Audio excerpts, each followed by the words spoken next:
Welcome to another In Wheel Time podcast, a 30-minute mini version of the In Wheel Time car show that airs live every Saturday morning, 8 to 11 a.m. Central.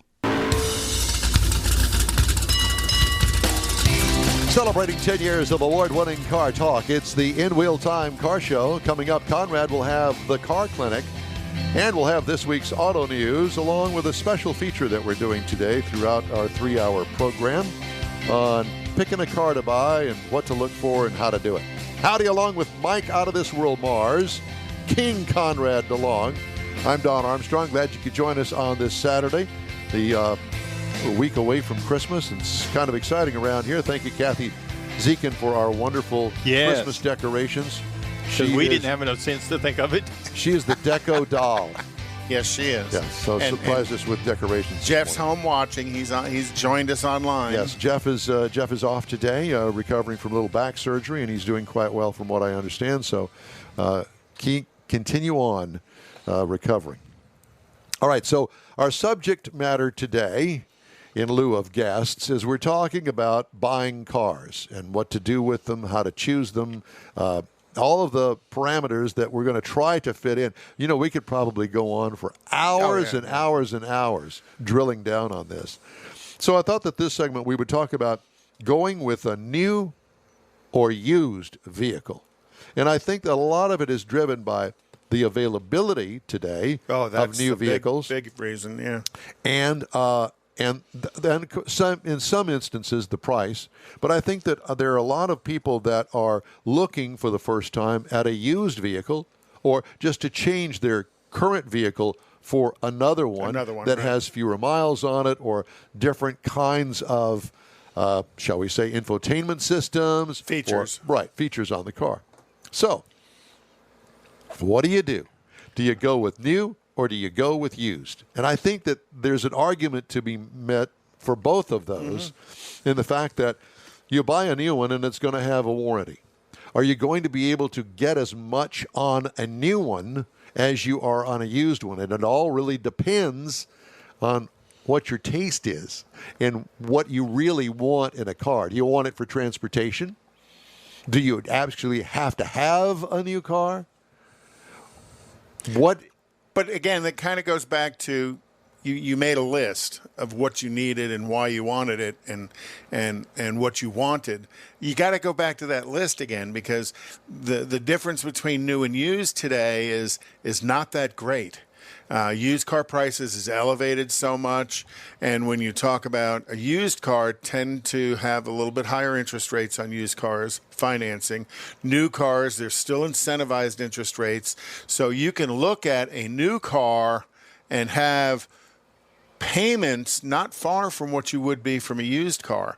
So all of that, somebody's got to do all that math for you so you can kind of understand that because used car prices are sky high right now. Right. Absolutely. Well, and it really depends on your budget, too, because there are still that should be on that list. $2,000 cars out there if that's what you are looking for, and you can see them every once in a while going down the street with the paper tag with no muffler on them. And, you know, that same paper tag's been on it for 2.5 years. Exactly.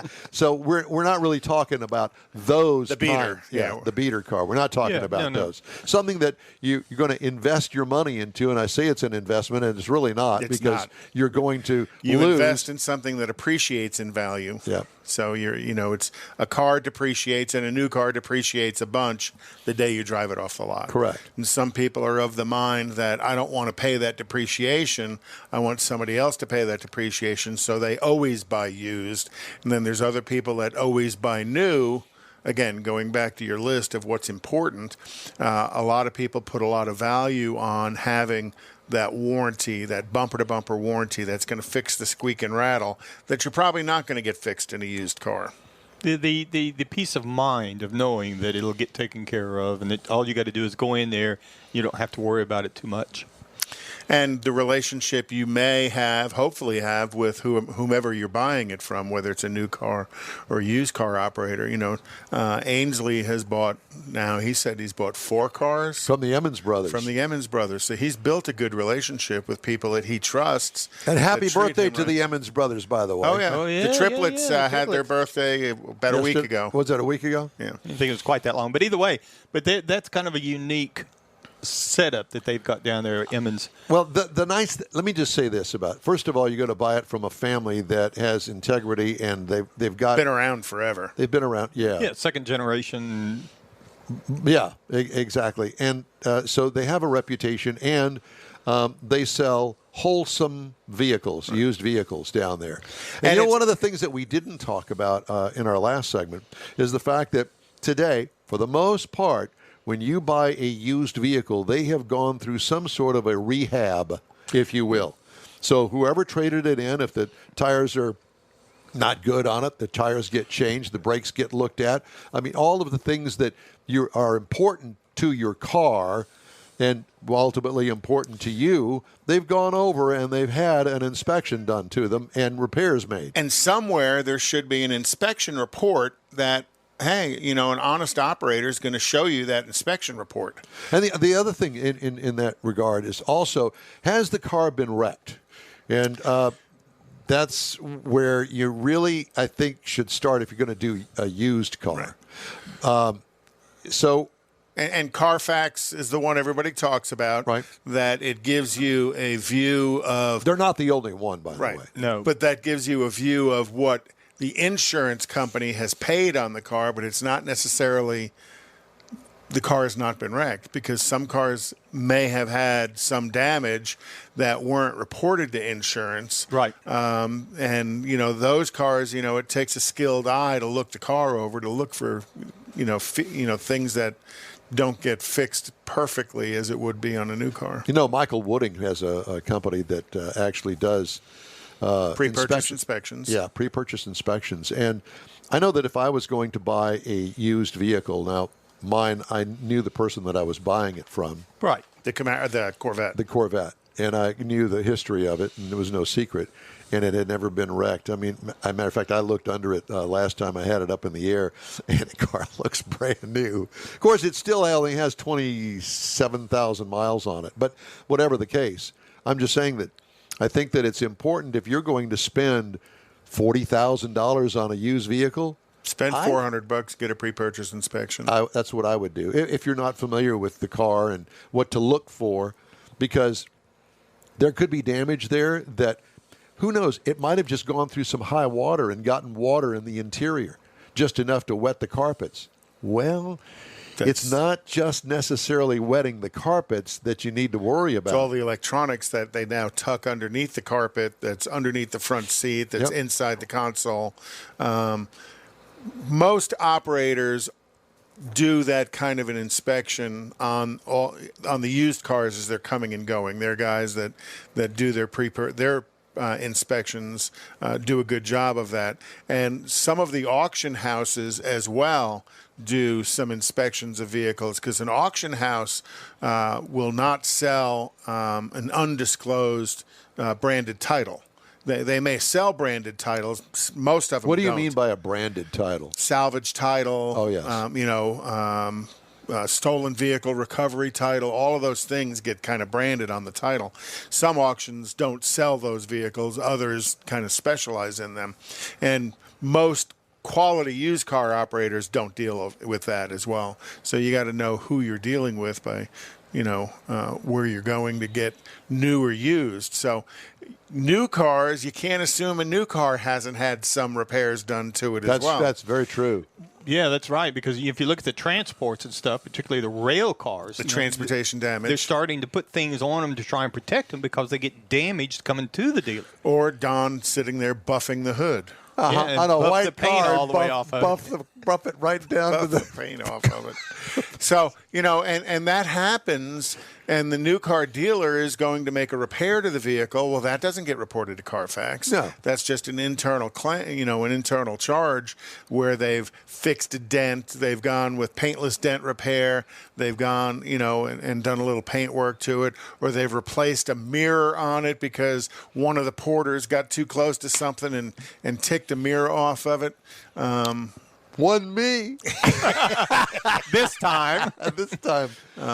Yeah. So, all of those things should be disclosed. Now, in the state of Texas, used to be the dealer had to disclose, I want to say it was $300 worth of damage.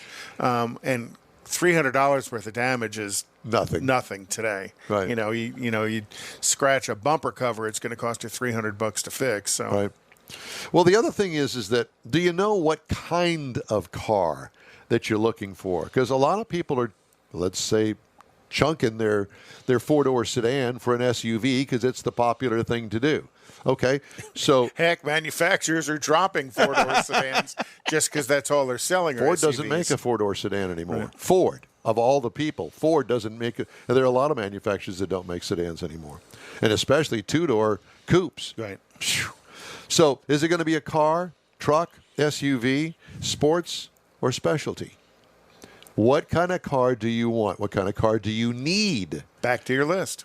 Back to the list again. And if that's the case, who sells what you want, which narrows your choices down as well. Right. And we're going to get into this later.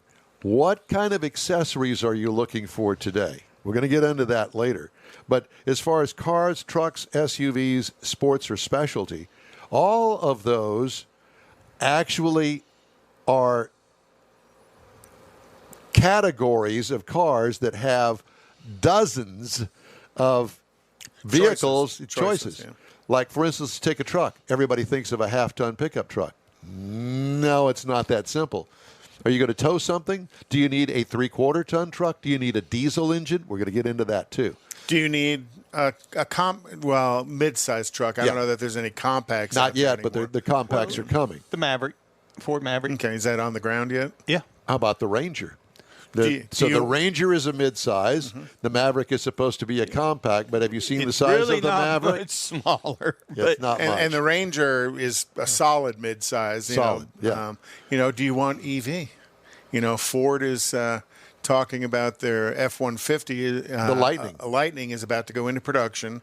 General Motors has started delivering Hummers.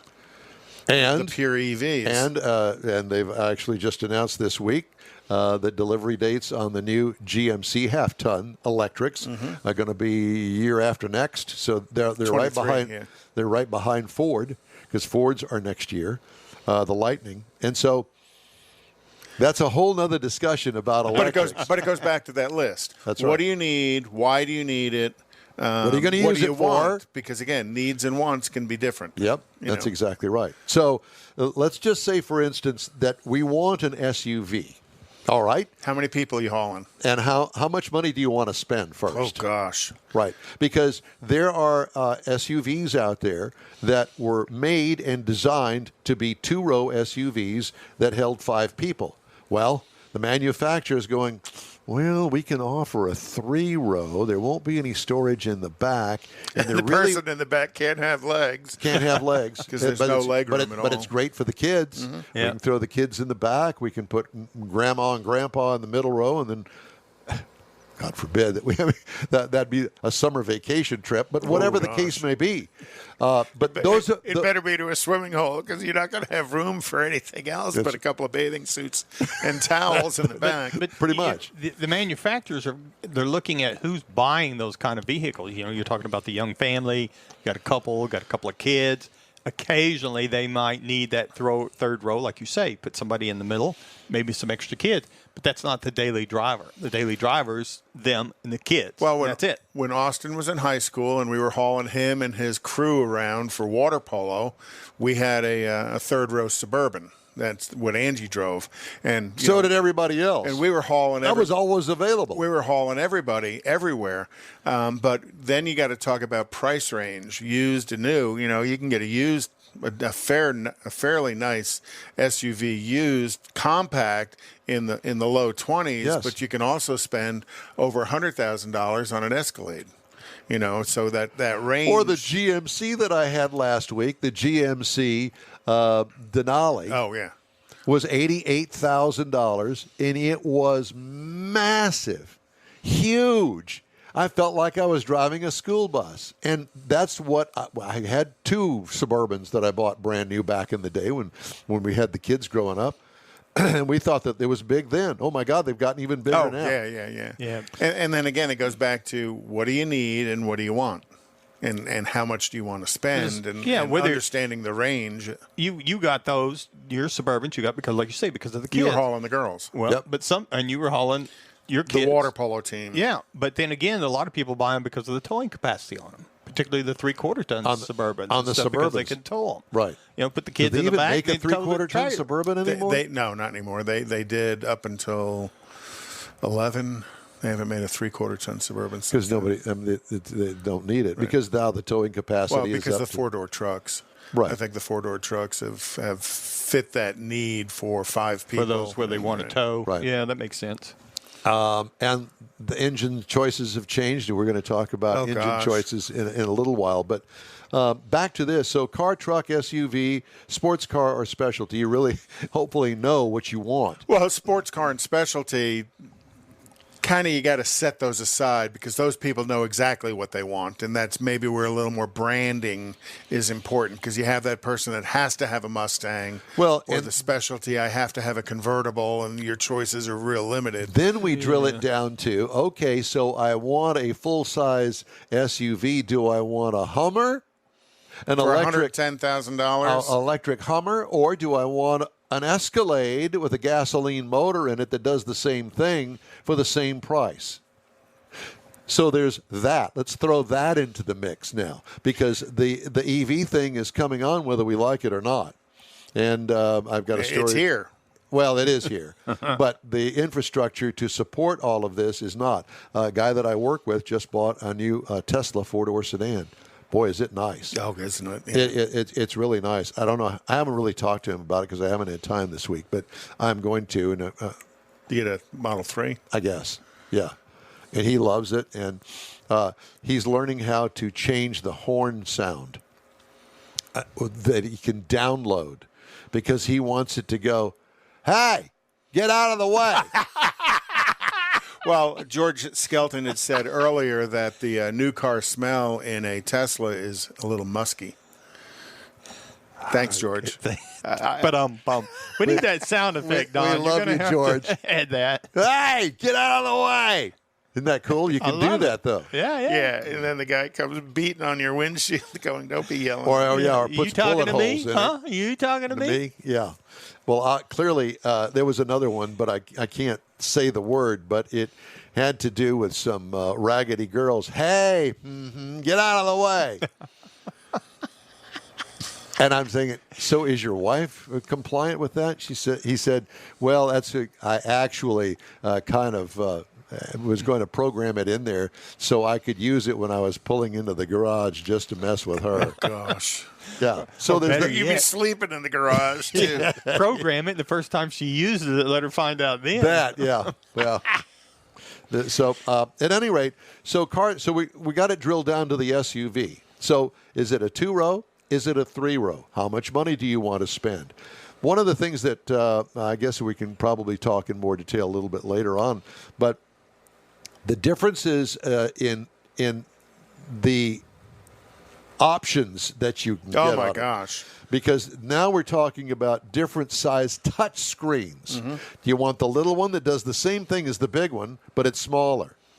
Or it doesn't offer as many features right. in the infotainment system. Right. For instance, the Gladiator that I have today that I'm driving out there and I'll review in another week, it does not have navigation. I hit the button and said navigation. It doesn't know what I'm talking about because it has no navigation on it. So you're supposed to use your phone? I guess you can do that, Well, if it's got an Apple Play. or Android. Yeah, but those are the things that you're going to have to drill down. Well, and then, it goes back to what Mike talked about in the Sorrento is those features and options tend to be packaged together. And some manufacturers. In the imports more so than the domestics. And Yes. the domestics, you can option choice, A whatever little you bit, want. yeah. And usually when it's like that, you have a whole range of trim levels. Like there's one that I did last week, I think it was. S, that has- SE, that- SX, Yes, that has 6 SEX. trim levels, and that doesn't really get into the upper end stuff until the middle trim level on up. Right. So you can buy a some stripper, things, if you will. And some things aren't offered on the lower trim level vehicles at all. So you have to step up, and that's where you get the sunroof that you don't want. There was one of them. There's one manufacturer I know for sure. The entry level trim levels, you put your phone on it. There's where you're going to get your navigation. But the upper trim levels, it's built in. Right. You know, so it's that entry level to where you want to that price market that you're looking for. Well, my 20-year-old Corvette does not have Bluetooth. It doesn't have satellite radio. It doesn't have navigation. It still has a key that you put into the dashboard to start it, okay? It's old school. So I thought, I really want to have navigation. I really want to have satellite radio. Bluetooth is the way to go. Right. So I bought a $20 little thing that goes into the cigarette lighter, and that I plug in my phone that obviously has a little charger port on there, a USB thing that charges my phone. But it also has a tuner in it that picks an FM channel on my radio in the car. That's a non-used local FM channel. And it tells me on there what the channel is, so I tune the radio to it. Now I've got all the features from my phone into the stereo system in the Corvette. So I got my navigation on my telephone, and it sits over here in my WeatherTech cup phone holder. Yeah. Because Corvette cup holders are horrible. Yes. Oh, so they're They're cup spillers. That's what they are. Yeah. It's that deep, seriously. My 06 Ram truck was that way. It was so shallow. It just turn the corner and there it goes. So now I've got navigation that goes through my Sound stereo system, just like it does in your car with your big, expensive infotainment system. And I've got satellite radio in there. And all I do is just change the channel on my phone. I'm good to go. Isn't that great? Yeah. Even $20. in my 2015 truck, it doesn't have Bluetooth. I mean, it's got the USB for the Bluetooth. It's got the but it doesn't have the radio set up. So I have to go through my phone to get my satellite radio to play through the truck, just like you do. And I've got a 2015. And it works just fine. Yeah. It works just fine. So, because I was going to change the screen, make a touch screen on the dash. Well, there doesn't seem to be one for a C5 Corvette. Play, right? Yeah, so you have to go in there and cut wires and doing all that. No, I ain't doing none of that stuff. I've been down that road. That's not the way to go. And I thought, okay, well, let me find something that you can just plug into all of those circuits in the back of the radio back there. Yeah, they don't make that either. So you get a little $20 thing that you plug into your cigarette lighter, and your phone becomes your brain. Exactly. But like I say, works great. one of the OEMs, that is how they handle their lower and maybe even the two lowest trim levels on their cars, because that's make the price point. We're going to continue our discussion at the other side of the break, and continue this how to handle your new car purchase, that sort of thing. Time now for Konrad's Car Clinic, because I have that written down that you're going to do a car clinic. Mm-hmm. Did you bring a car clinic today? Of course I did. So, let's talk a little bit about... He does his homework now, but ask him what he did in high school when he got sent to the principal's office. No. Which week? Yeah, exactly. We'll talk a little bit about brake vibration. Vibrating brake pedal can be a real dangerous thing because you have to understand what's causing the brakes to vibrate. And it's not really a good idea to ignore that issue. Vibrate, and what do you mean by that? That the car vibrates or the pedal vibrates or okay. You get this shake or shimmy in the car. Your brakes are a pretty important safety feature on your vehicle, and you want to keep the maintenance up on them and keep them operating properly. I recommend if you've got some kind of a severe vibration, a shop that you know and trust that can diagnose it for you, let them go for a ride in the vehicle. If you can take them for a ride in the vehicle and show them and say, that's what I'm talking about, and they can determine what's going on. Now, in some instances, that vibration could just be the analog brake system working. It was very common in early pickup trucks. If you were on the brake as you went over railroad tracks, you would hear that stutter, and you would feel that vibration. Yep. That's normal. That's just the analog brake system. But if you're not slamming on the brake, and there's a vibration in the vehicle, it's got to get looked at. What could it be? It could be your brake pads are getting worn out. Typical brake pads last 40 to 50,000 miles. And, if you're carrying a lot of weight, you can wear them out faster. Brake squeal. When you're driving slow and your foot isn't on the brake and you hear that little that could be a wear indicator Let me hear that again. That could be a wear indicator on your brakes that's telling you your brake pads are low. Another thing you can look at to see if your brakes are worn is the level of fluid inside your master cylinder. So as the brake pads wear, the fluid level in your master cylinder goes down because the fluid's taking up the distance as the pads wear.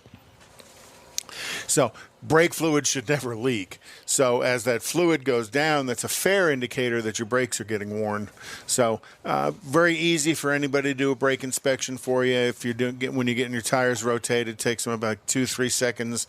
They've got little measurement devices to go in so they can look at your brake pads and make sure that's not the cause of what your vibration is. Another thing is the rotor or the brake disc can cause that vibration when they get warped. What causes a rotor to get warped? It could be it was hot and you went through a puddle and that splash did it. The biggest part I see about rotor warpage is people tightening the wheel on it and tightening the wheel on it incorrectly. Incorrectly and over-tightening Over-tightening it. So now all of a sudden you've got this flat disc and you're real tight on one side and not on the other. So now instead of the rotor spinning flat through there, the rotor spins kind of wobbled. Yep. And that causes a brake vibration. It causes the pedal to vibrate. That can be relatively inexpensive to repair. Another thing that can cause vibration when you're braking is worn suspension pieces. A loose tie rod end, and it starts to do this when you're driving. Well, that sensation of that vibration is something you really need to get corrected for a couple of reasons. First off, the safety issue. Second off, it's going to eat the tire up as well. And vibrations like that can cause all kinds of other weird stuff in the car, as far as now you start getting these itch noises or these rattle noises. It can cause problems with some of the electrical systems. Did you say itch noise? Itch. An itch noise. I like it. I wasn't sure what that technical term was for that sound. I used to, years ago when I was turning wrenches, I used the little baby, the snot suckers out of the baby, Yeah. the little bulb. Yep. I would put cornstarch in there or Sure. baby powder in there. And when I'd put a dash back together, I'd tap inside the dash and put the dash back together because that would keep the noises from coming. If you disassemble the dash. Cheater. He learned that in school. Cheater. So, getting your suspension components looked at. Another thing that can cause vibration is the tires. You get cupping on the tires or an alignment problem can also cause vibration. So if you have that kind of a vibration, bring it into a shop that you can trust and let them take a look at it so that it doesn't cost you more money in the short term. Very nice. Thank you, sir. Okay, time now for another break, and we're going to be back. Are we going to do this one? I don't know. It's the one on the list. Is it what you We want need to do? more Jeff. We miss you, Jeff. We love you, Jeff. Okay, thank you. We'll be right back here on the In Wheel Time Car Show. Because of inclement weather, the Tailpipes and Tacos December Cruise-In was canceled. Darn it. The winter returns in the spring. Expect a new and exciting way to enjoy the gathering. Tailpipes and Tacos is Houston's unique Saturday morning cruise-in, and with a new quarterly format, you'll have more time for car mods and to get ready for cruise-in trophies. Yup, you can compete for Best Hot Rod, Best Classic, and more. And the top car will be featured on a full-size poster that'll be used to promote the next event. Bragging rights are guaranteed here. Tailpipes and Tacos wants to thank all participants and visitors who made the event an exclusive, fun gathering of unique cars, trucks, hot rods, and lots of muscle. And we know you'll enjoy it even more in 2022. Tailpipes and Tacos will still be held at the Lupe Tortilla Tex-Mex in Katy, just south of I-10 at Kingsland Boulevard on 99, the Grand Parkway. Stay tuned right here to the In Wheel Time Car Talk Show, and we'll tell you the exact date for the next event. Until next time, be sure to visit the Lupe Tortilla Tex-Mex in Katy, where you'll find the best fajitas this side of California. If you're in charge of your company's small, medium, or large business anywhere in the U.S., let the On Hold Company help you retain customers and promote your business on your telephone system. Promote special sales or company info when placed on hold. The On Hold Company provides custom on-hold messages with professional male or female voices, licensed background music with no long-term contract, no monthly recurring bill, and updates your messages as needed. Call the On Hold Company at 713-223-HOLD or go to onhold.net. Is your business or company looking to stand out in a crowded advertising market? Looking to reach the real auto enthusiast? Well, you found it. You're listening or watching in real time, and so are your fellow enthusiasts. The In Real Time Car Show now reaches 500,000, and we can put together a marketing plan that will engage them in your product, business, or service. To get the tires rolling, just shoot us an email to our marketing director, Jeff Zekin. His address is jeff@inwheeltime.com.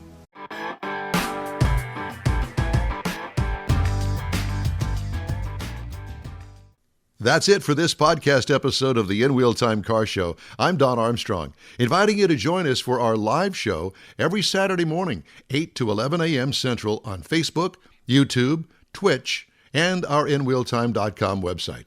Podcasts are available on Apple Podcasts, Spotify, Stitcher, iHeart Podcast, Podcast Addict, TuneIn, Pandora, and Amazon Music. Keep listening, and we'll see you soon.